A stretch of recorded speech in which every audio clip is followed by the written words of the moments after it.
Hi guys, and welcome to my review for the CELEST Relentless. This is one of two IEMs that CELEST has recently launched. The other one being the Abyss, the Wyvern Abyss, which I've just reviewed, and the second one is obviously the Relentless, which is a 1+6 hybrid. It's priced at around $170, $169.99 to be more precise. In this particular unit, I got it from HIFIGO. Anyway, the appearance of the box is very easy to identify as something which comes from XINHS. They've got their own very particular style, and straight away, the moment you look at the box, you know you're looking at a product which comes from XINHS. In the back, there's you know, a little bit of a story around the whole motif of the IEM, which is again something which XINHS and CELEST always do. And then a few specifications with regards to the actual product itself: 27 ohm impedance. It's got a modular cable of 3.5 and 4.4, 105 decibels of sensitivity. It's a relatively easy IEM to power. Let's put it that way. It brings some ear tips, which I'm going to show you in a second. You know, the cable, obviously, a little storage bag. You know, it's a nice little complete package when you consider the price that's being asked. Anyway, I'm not gonna. Well, might as well just show you quickly what it is inside because it's already empty. But anyway, you open it up. There we go. And obviously the IEMs came over there, and then inside of this box we got some ear tips, we got some paperwork, and then obviously here all the ear tips that they include, which is plentiful, cleaning tool, and that's that. I mean, it's like I said, it's a nice package. It's well accessorized. The carrying case is this one over here, which again it's fine. It's, you know, the IEM fits inside nicely, and that's that. As for the IEM, the cable is a cable that we've already seen in the Phoenix Call, another IEM that CELEST launched last year.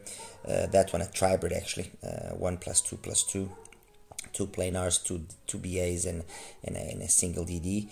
So the cable is exactly the same cable as that one. It's a modular cable. You undo it here, open it back, push it out, change the tip, and then, you know, screw everything back on. So it's nice and secure when it comes to that aspect. It's a nice cable. It's decent and measured nicely, so I didn't bother about changing it out. As for the IEM itself, it's a 1+6, as I mentioned. It's a nice big IEM. I'm not gonna deny it. You can get a glimpse of what's going on inside. I believe it's an 8mm dynamic driver that's being used, and then 2 BAs for the mids, and then 4 BAs for the highs. I believe it's a 29,689 for the mids, and for the highs, I forget. My apologies. Anyway, it's a biggish IEM, but funny enough, it actually fits nicely. You know, it's very well built. It's a really nice resin shell, 3D printed. I'm using some whiteboard tips, as you can see, to help out with the upper frequencies, to just open up the sound a little bit more, and that's basically it. I mean, you know, when it comes to the physical aspects of things, it's a nice IEM. It's well built, it's well accessorized, it looks the part, it looks the business, you know, well priced. You know, it's an IEM that basically ticks all the right boxes, and again, which is you know, the case all the time, basically. Its choice will come down to, does the sound signature kind of fall within what you prefer or not, and is the price appealing when compared to other you know, offerings in the market. Anyway, this is, let me just wind it up and then introduce you to what I kind of selected to again, not so much as I've said already before in some of my reviews, not so much to, okay, this is the best one and the other one. No, this is to just position the Relentless with some of the other products which are available. Some of the products that I have selected are of a similar configuration, 1+6, others not so much, but they all are priced within this let's say, range of about 140 and 200, just over $200. They kind of priced within that ballpark. The first one I've got here that I selected is the Mayer Audio, the D41 1+4, so two fewer BAs. Its price is around the 160 or 170 price point as well. Next to that, the CELEST Phoenix Call, around $120 give or take. It's a tribrid, as I mentioned earlier. Next to that, the IVipQ V12, which is priced at usually at about $200, just over $200, $220 give or take. Now with the sales which are going to start, the price comes down to about $180, so it approximates itself more to the price of the Relentless. Then in the front row here we have the SIBGOT, the SM4, which I think doesn't really require me to say much. It's definitely an IM that has has disrupted the market in what it offers and the price at what it offers for. It's at $150. Obviously the Relentless. Next to that we have here an offering from CCA, from KZ, the Hydro. This is about $120 give or take as well. Oh, just before I continue with the Hydro, this is a quadbrid, DD, BA, PZT, and a planar. So it's got all the let's say the more popular drivers that you would want. Going back to the CCA, the Hydro, 2 DDs, one is 7, one 8mm, and then 8 BAs.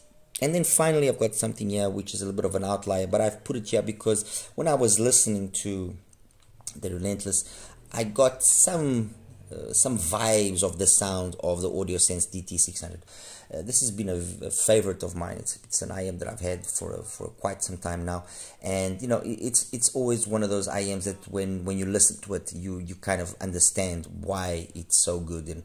And honestly, I have a hard time really understanding why not more people talk about it, because it is a really well executed all BA IM. 6 BAs, 2 for the bass, 2 for the mids, 2 for the highs.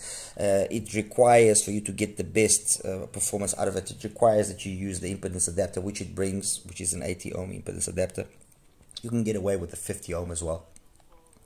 But the truth is, the AudioSense, the DT600 is an absolute beast of an IM, and although its normal price is usually centered around the $220, $230 price point, now during the sales which are going to start, you can get this down to as low as $118. And for $118, let me tell you something, it's honestly a no-brainer. If you are wanting an all BA set which is very competent, it's a no-brainer. Anyway, let's jump into the sound and then start kind of positioning things here so you get an idea. The moment I listened to the Relentless, the thing that jumped to me straight away was how good the bass, the lower mids, the mids were. Upper mids are competent, and treble is competent, but I feel that the treble is just slightly lagging behind the rest of the frequency range. And that's the reason why I used as well the whiteboard tips. Now, is that a bad thing? No, it's just, it offers a slightly warmer kind of signature, let's say a more organic, more musical type of signature, where the advantage of having a more laid-back treble response is the fact that you have no sibilance, no BA tonality or timbre associated there, nothing. It's something that some IMs here you will pick up on that BA timbre, on that BA tonality, and you either like it or you don't like it. It either affects or it doesn't affect you. Or then like is the case here with the Relentless. It's been very well done. So it might not be as detailed, for example, up top as is the SIMGOT, the SM4, or as is the D41, or as is, for example, the DT600, but that was their whole intention. It was supposed not to be as bright as those IEMs, but offer a more, let's say, as I mentioned, more musical, more organic, more old school type of sound, where the BAs have been properly implemented in a way where they are non-offensive. Okay, so bass, as I said, start of the show, definitely it's got nice solid bass. I mean, it doesn't really matter what I threw at it, it just performed flawlessly. I'm not saying by this that it's a bass monster IM, no, but not by no means, but it's competent. And I would say that the bass of the Relentless at points even is as competent as is the bass, for example, of the SM4, which is one of the better bass executions here, or as is the bass of the D41 as well, which is again another IM which has a very well executed bass, mind you. Okay, so very solid bass. It's clean, it's detailed, it's got good speed, it's not muddy, it's resolving, it handles complex tracks. Ocean Breeze, Thanks to You, Ain't No Sunshine When She's Gone, or if I take it the complete opposite end of things, and I go for something like 1001 Nuit, Clarity, or Serenity, so more EDM, it handles that fine. Or if I give it some EDM, some reggae, Diamonds and Gold, The Calling, If Not Today, Longing For, it handles it beautifully. Mids as well, very nicely executed. There's always this nice, lush, rich feeling to the mids. The male vocals especially come across very nicely. It is in the female vocals that occasionally you can maybe feel that, okay, a little bit more spark, a little bit more cleanliness would have been nice, but it's non-offensive. It honestly is non-offensive. I would say, and I'm going to use the D41 as the example. I know some people find the D41 a little bit too artificial because of the way that the upper mids and treble has been tuned. They are opposites to each other, but they both do it very well. Over here, yes, the mids on the female vocals will come across a little bit more open, a little bit more detailed, a little bit more, But over here, although more subdued, they also don't show or don't put themselves in a position where you can feel that BA tonality, which sometimes on the D41 does show itself. It does come out, okay? As I was saying, it's then in the upper mids, more the treble really, that you find that the way that it's been tuned just makes it be a little bit less detailed. So things like, for example, if I was going to, let's say, let me give you here an example of what I'm saying, of what I mean. If, for example, we take Elephant from Karel Duboc, you notice that there could be a little bit extra detail which you get on even the Phoenix Call. You get that, you definitely get it there, you get it here, you get it on the Hydro, you get it on the DT600, all of them. I think if there's one IEM here that approximates itself very much to the sound of the Relentless, it's the IVipQ. So if those of you that have an IVipQ and like the sound of the IVipQ, I definitely am confident in saying that you will like the sound of the Relentless. Obviously, if you have the IVipQ, you're not going to now go spend money and buy something which is basically the same thing. Doesn't make any sense. But these two are the IEMs here that sound the most similar. All right. From Dusk to Dawn, for example, or You by Cecile Norby sounds really good on the Relentless. Really good.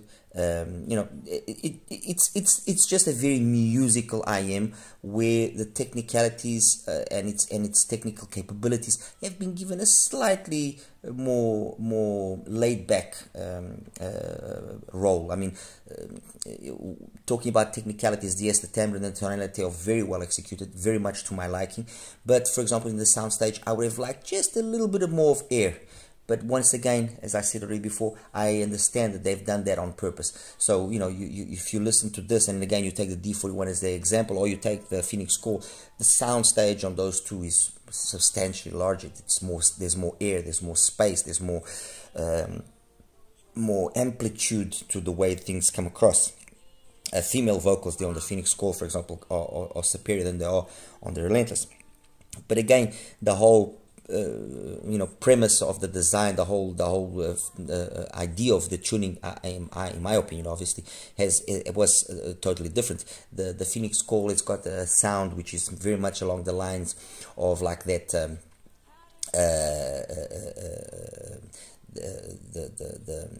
the Noli VX type of sound, that forwardness in the mids, so they come across forward but in a nice manner, non-aggressive or non-obtrusive. Here it's about being more laid back. All right, so overall, very competent in the bass and the mids. The upper mids and the treble are where it's a little bit more laid back, but nothing which is offensive. Technically, it's okay. I'm not gonna say it's where it shines. No, definitely the timbre and tonality, it's its best. Resolution, funny enough, is probably the next best technicality, then imaging, and then soundstage. I think it's just the space that is the one that's lacking the most here. So it will give you a more cozy presentation. All right, as then compared to what I've selected here. Look, it's like I said, and a lot of IEMs have this issue. It's not that they are inherently badly tuned or inherently incapable of playing music well or none of the sort. No, it's the fact that they have a lot of competition and a lot of, and sometimes even that competition are market disruptors, which is the case of the SM4. So I'm not going to deny that the SM4 is the IEM that, for example, if I was to choose between the two of them, I would go for the SM4. Yes, I would. I prefer overall the extra detail that I'm getting here on the SM4. It's non-offensive. It doesn't affect me. The piezo doesn't affect me in any way. I just prefer this overall. But it's honestly, it's just basically up in the upper mids and the treble that the SM4 does outright beat the Relentless, in my opinion. Okay. In the rest of the frequency range, in the the lower mids and in the bass, they kind of trade blows with each other. Yes, a little bit extra more clarity here because of the fact that you have those upper frequencies being more detailed. It does clean up the lower frequencies a little bit more, but it's not there where you see the biggest difference. The bigger difference is up top. Okay, so I would say that these two actually could be possible side grades to each other. If you have the SM4, you're going to be having an IEM which is shooting way above its price point, way above its price point, and the Relentless can come and complement the detail and the extra technicalities that you're getting here by giving you something which is a little bit warmer, a little bit more laid back, a little bit more, let's say, lazy in its presentation, which can be easier to listen for a longer period of times. I'm not saying that the SM4 is by any way fatiguing in its listening. No, I didn't find it to be fatiguing in any manner. So that's the SM4. Compared to the D41, they cost the same thing. The D41 again only edges out really and truthfully the Relentless. It's in the upper mids and the treble where there's more detail, but at the cost of it then coming through with a little bit more of that BA timbre. Okay. Otherwise, the rest is very much trading blows with each other. Yes, a little bit more competent technically, the D41. I'm not going to deny it. That's what it is. Compared with the Phoenix Call, like I said, the Phoenix Call is a more forward presentation. It's a more Noli VX kind of vibe, while this has got more kind of an attempt of a kind of harmonish V-ish kind of signature. When I show you the graphs now in a second, you'll see what I mean. The biggest thing that going for the Phoenix Call obviously is its price at $120, give or take. I mean, it is a fantastic tribrid. It plays phenomenally well, and again, I would say probably it would make sense to have to own both. They would complement each other very nicely. A little bit more bass here than there, obviously, because you've got a bigger bass driver as well, but more bass definitely here than there, although the quality is basically the same. More details up top there than here, so they would make sense to complement each other. The HIFIGO, as I said, it's probably the one that's got the most similar sound here to the Relentless. When it's got its normal price going, I mean, there's a $50–$60 price difference there. It's questionable which would be the one that would make the most sense. With now the price coming down for the sales, I would say that the IVipQ does have you know, a solid argument going for it. It's the one that approximates itself the most to the Relentless in its configuration. It's a 2DDs plus 6 BAs. They very equal. I mean, I'm not gonna stand, yeah, one is better, one is worse. They're very equal. Compared to the Hydro is again to a certain extent a little bit of a market disruptor. It plays substantially above what it should be costing, and I would say on par with the SM4. The Hydro is, you know, one of those IEMs that, if for no other reason, and if you are able to, you should buy it. You honestly should. Okay, some people have asked me, how do I compare to the Rhapsody? Well, compared to the Rhapsody, this is a more polished Rhapsody. So if you don't want to spend this kind of money, but you want to have this kind of vibe in terms of sound, I think you should own a Rhapsody. Honestly, the Rhapsody for $35, which it costs, it's single DD money. You know, it's kind of the money of a budget single DD. And it plays extremely competently. The switches do the job. It's a very nice IM compared to, now comparing the Hydro in particular here to the Relentless. You know, there are things which the Hydro does better. Yes, the fact that it's got those tuning switches does allow it to become a little bit more analytical, a little bit more technical, if that's what you want at times. And then, if you want it to be more musical, more engaging, you know, you play around with the switches once again, and you have a more engaging, more fun sound, more musical sound. It has got a little bit more detail up top than what the Relentless has, a little bit more treble, but they've done it well. That's the reality. They've done it. I would say even that the treble here has been better tuned to a certain extent than the D41. I would go that far. And why do I say that? Because you don't feel the BA timbre here as much as you do on the D41. Again, let me repeat, it doesn't offend me on the D41, never offended me. But I can understand that some people might be offended by it, while over there, no. I don't agree what was said as well earlier about the D41 and the Puller PA02 having, you know, lower quality BA drivers or something. I don't agree with that. That's, you know, just leave it. Let's leave it there. And then finally, yeah, the DT600, which I mentioned as well earlier, that, I mean, in normal price, you know, it's two totally different IEMs. I mean, very detailed, phenomenal bass for a BA driver.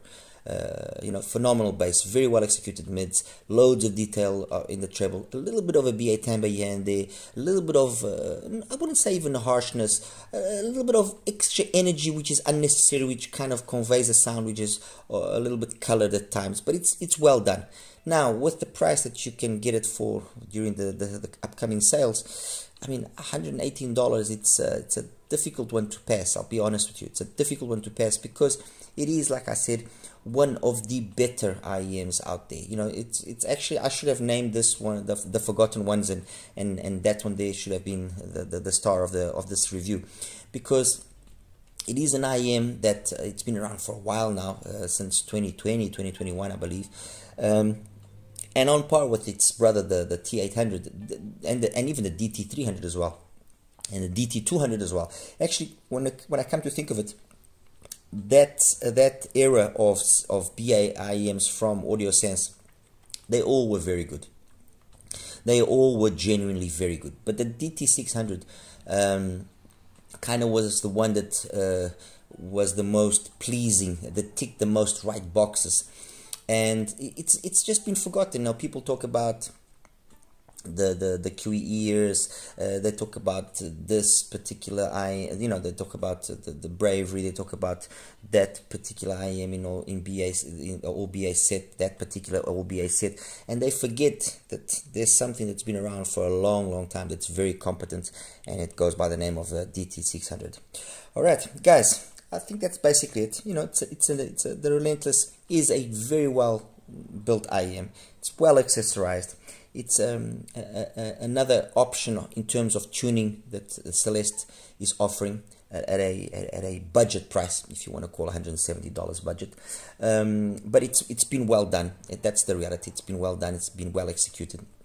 Its biggest problem really is the fact that you have other competent, you've got quite a few number of other equally competent drivers out there, or IEMs out there, and it all comes down to what is the price that you can get each one of these IEMs for. What is the ultimate preference? Are you a guy or a person that likes to play around with switches? Then maybe some of these IEMs would suit you better, or you just wants to just put them in your ears, listen. Those factors are going to be the deciding ones. It's not like a few years ago. Just 2 years ago, it was easier to basically make these decisions because the differences were noticeable and quite significant. Now, no. Now things are getting a little bit tough. Life is not easy for us reviewers. Okay, guys, let me now quickly show you the graphs and wrap it up. Hi guys, and welcome now to the graph section here for the CELEST Relentless. Anyway, let me show you the CELEST, the Relentless first, with 3 different tips. Okay, this first graph that I'm showing you is using a relatively narrow bore tip, let's say normal tip. And as you can see, nice full bass. There's a little bit of a bleed into the mids, but I think it's this whole part here that ends up giving that timbre and that tonality that at least I personally prefer, and I personally admire, that warmish kind of sound, which is very pleasing.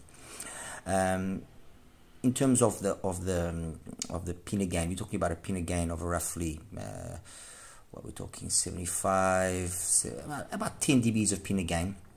But because we have this nice amount of energy from behind, what ends up happening is that although looking at this, you would think that, okay, there's going to be loads of upper mids and loads of treble and so on and so forth. I personally didn't find that, and as I mentioned earlier, I found that the Relentless has a very warmer kind of tonality, which then obviously brings with it certain benefits. The BA timbre, the BA tonality, that metallicness that some people don't enjoy, obviously is then it's controlled, it's subdued, but it also means that then things like the sound stage is a little bit closed in. It technically doesn't allow the Relentless to shine as much as you would possibly think when you're talking about a 1+6. But anyway, that's with the narrow bore tip. And then I tried with a dual flange tip, and I tried it also with a wide bore tip, which is what I ended up listening to the most. Okay, so with the wide bore, let me just not make a mistake here. All right, I believe I can fly. Okay, this is with the dual flange, and this is, I believe, the wide bore. Exactly. Okay, let me just change the colors. So the one that I've just placed now, this blue line, is the wide bore tip, and what that enabled me was to create the apparent idea of a slightly bigger soundstage. It gave me a little bit more air, okay, by seeming to have emphasized this past 10K area in terms of energy. What it does here, you don't really notice it. Actually, if you notice, be it with a narrow bore, with the wide bore, or the wide bore, the tendency is to slightly rise. But as I say, this is one of those cases where the graph doesn't exactly correspond to what at least I am hearing. Okay, and then I also tried it with these dual flange tips that I have, which is this graph here in red. And actually the dual flange, the one advantage that it did have was it kind of plateaued this whole area, so it was able to control this area of 5, 6, 7, 8K, bring it down slightly, and maintain the rest basically the same. But as I said, the difference between the two of them was very little or none to start with. So it's a question of you wanting the graph to look pretty or not, or not look pretty. So what did I end up doing? I ended up using the Relentless with the wide bore tip, like I mentioned, which is this one, and it's with this graph that I did all of my comparisons and so on. Okay, so let's start now here first with the where is it? With the CKLVX D41. Where are we? There we are. Okay, so this is the D41. I normalized everything at 1 kilohertz, and by looking at this, you would automatically assume, well, okay, the D41 is darker. It's not as bright sounding, not as technically capable, and you couldn't be further from the truth. They are complete polar opposites. Bass wise, they are very similar. The bass of the Relentless, the bass of the D41, and the bass of the SimGod are probably the three best basses here, not only in terms of quantity, but in terms, and especially in terms of quality. But the amount of energy that the D41 has then in the mids, upper mids, and treble, and the apparent idea of soundstage, of area, it's completely different. It's also using a whiteboard tip, by the way, and it just, I mean, it sounds way more detailed. Now, that does bring with it advantages and disadvantages. The disadvantage being that then it can be a little bit more prone to you noticing that BA timbre that sometimes people talk about. Personally, it doesn't bug me. I think that the D41 alongside the PA02 from Puller are two of the most solid 1+4s under $200, joined by, well, the binary that gives audio is actually the Da Vinci is actually, not the Da Vinci, sorry, the Chopin is actually a 1+3. But anyway, alongside the Chopin, alongside the P5 from a full, to a certain extent as well, the Cara should also be part of this group. Also, you have the Truth Hears Nova. These are all very, very solid 1+4s. That's the reality, okay? So comparing one and the other, you want more technical, you go D41. You want a more organic, more old school, more warmer tonality, you go Relentless. Okay, so that's the CKLVX. Let's compare it straight away now with its brother, with its sibling, the Phoenix Core, which is number 13. So we take away this and we put number 13. Okay, with the Phoenix Core, the bass on one and the other is totally different. The bass, although graphically it seems like the bass is similar, and quality-wise, yes, there are a lot of similarities, but the quantity of the bass on the Relentless is completely different. What you do notice then is that the balance that is struck, which again the graph doesn't exactly tell you that, the balance that is struck between the bass, the mids, upper mids, and the treble, it makes the sound of the Phoenix Core be more forward. The female vocals especially benefit from that, and then there's a lot more technical capability or prowess in the Phoenix Core as compared to the Relentless, at least with the units that I have and with what I hear. Okay, and that's why I said earlier that I think these two would actually be good complements to each other. They are both very solid offerings from CELEST. Okay, so that's that one out. Now next I'm going to show you the IVipQ, which I think is the one that actually sounds the most similar to excuse me, to the Relentless. And if you actually look at it, you know, with a bit of an open mind, you can see that there's a certain similarity in the way that the mids, upper mids, and treble are done, with the dip and then with the energy here past 10K, and the bass as well, although it seems like it's not on the same level, it is kind of similar. I mean, the Relentless has got more bass, but it is kind of similar. They both have a sound which is more on the warmer, leaning on towards the more warmer, more organic, more old school kind of side. Like I like to say, it's like if you were listening to some good valves, a good valve amplifier with these good vintage speakers. This is the kind of sound that you get from the IVipQ. And the Relentless, what it maybe improves upon that is that you haven't got maybe a valve amplifier powering these speakers, but you now have got a good vintage solid state amplifier powering them. That's the kind of sound that you get from them. But overall, the vibe, the signature, the style is very similar. Okay, so we've talked about, or I've shown you the D41. I have shown you the IVipQ. Let me show you now actually the audio sense. Get that one out of the way as well. There we go. That's the audio. Let me change the color so it's more. The audio sense, as I mentioned, it gave me vibes of the Relentless. Although, yes, it was noticeable that it was a more detailed IEM, and it gave me vibes. Why? Because I I can't really put my finger exactly on it, because when you look at one graph and the other, they are very opposite. I want to call your attention to these peaks that you see here, for example, just over 2K, 2.2, 2.3K on the AudioSense. You don't notice this peak.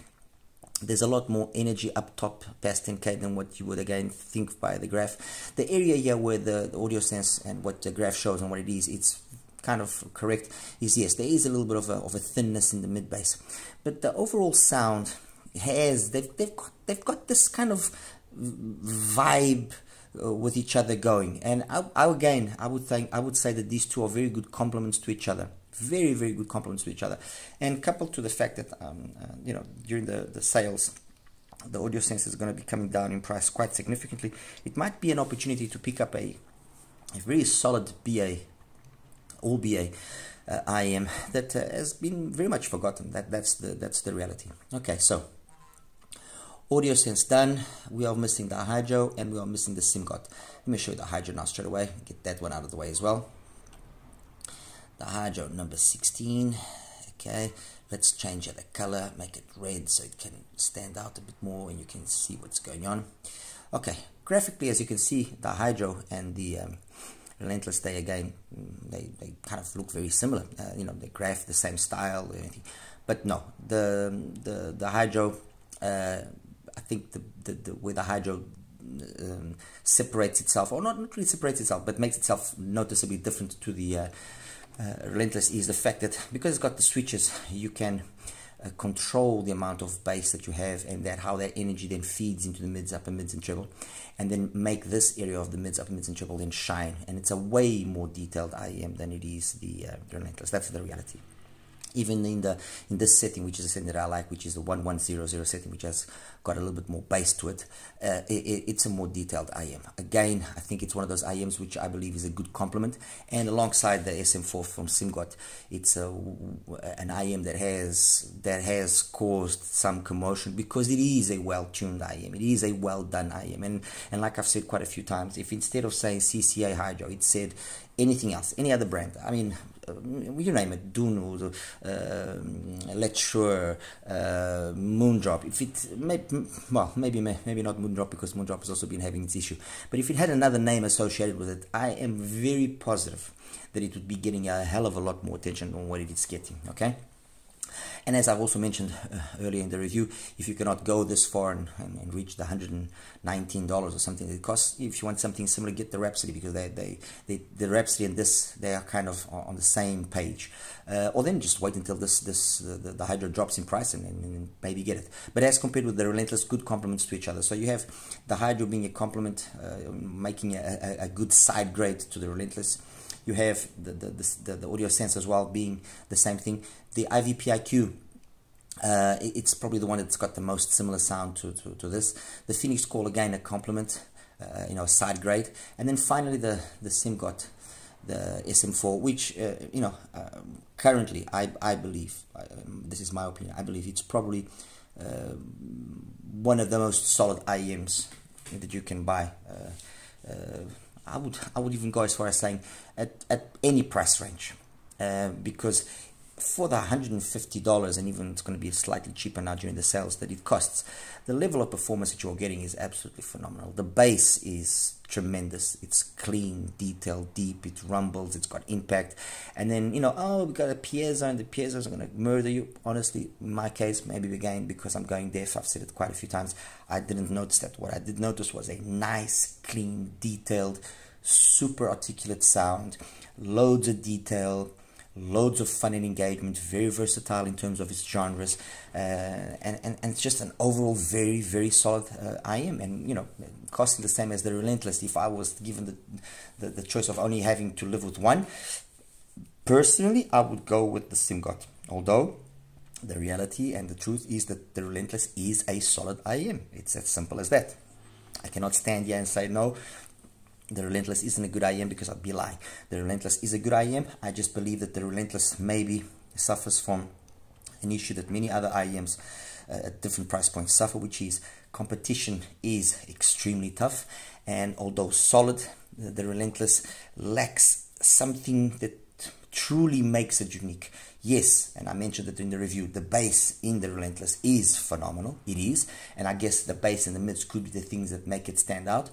But even those two features, which are very solid, are not enough to really make it come out and be something that would be the ultimate deciding factor. I think the ultimate deciding factor will be the price, will be your musical taste, and will be how the IEM fits you. Okay, and that's that, guys. I hope I was able to shed some light here on the Relentless, and yeah, I'll see you in the next one. Don't forget to like and subscribe. Any questions as well, please feel free to ask me. You take care now. Bye bye.